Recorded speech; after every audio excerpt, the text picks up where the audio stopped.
আসসালামু আলাইকুম, শুভেচ্ছা নেবেন দর্শক।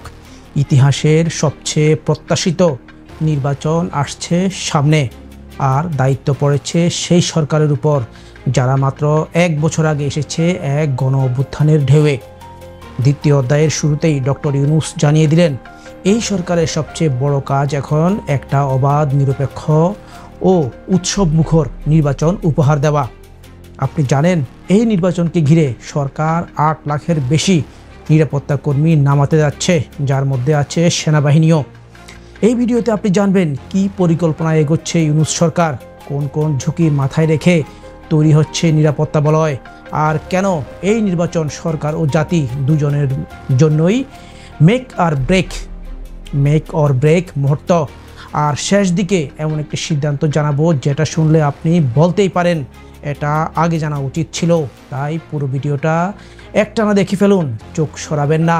আর এই ধরনের ইনসাইড রিপোর্ট পেতে আমাদের ইউটিউব চ্যানেলটি এখনই সাবস্ক্রাইব করে ফেলুন, ফেসবুকেও ফলো করুন। চলুন এবার সরাসরি ঢুকে পড়ি গভীরে। এই দ্বিতীয় অধ্যায়ের প্রথম বড় চ্যালেঞ্জ। গত 5 আগস্ট শেষ হয়েছে অন্তর্বর্তী সরকারের প্রথম অধ্যায়, এখন দ্বিতীয় অধ্যায় শুরু। আর ইউনূস সরকারের মিশন একটাই, সবচেয়ে গ্রহণযোগ্য নির্বাচন আয়োজনে সফল হওয়া।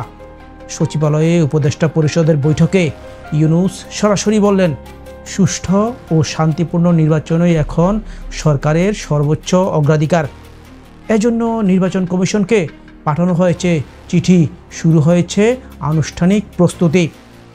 দর্শক, আপনি কি ভাবছেন কেবল নির্বাচন কমিশনই সব সামলাবে? না, মাঠে নামবে পুলিশ, বিজিবি, আনসার এবং সেনাবাহিনীও।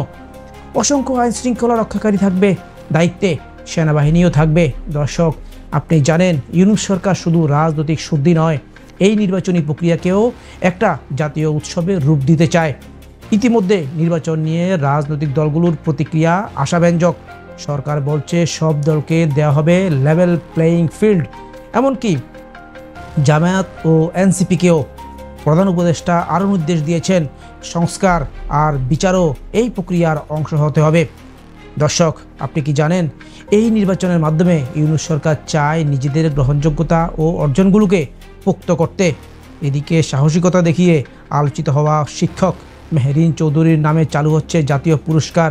এটা যেমন সরকারের মানবিক ভাবমূর্তি গঠনের চেষ্টা, তেমনই রাজনীতির বাইরেও কিছু বার্তা পৌঁছানোর কৌশল। দর্শক, শুরুতে বলেছিলাম একটা তথ্য শুনলে চমকে যাবেন।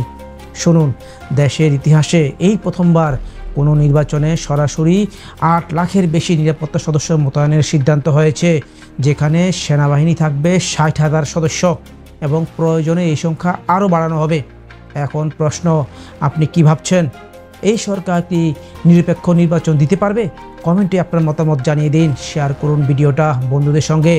আজ এ পর্যন্তই, ধন্যবাদ।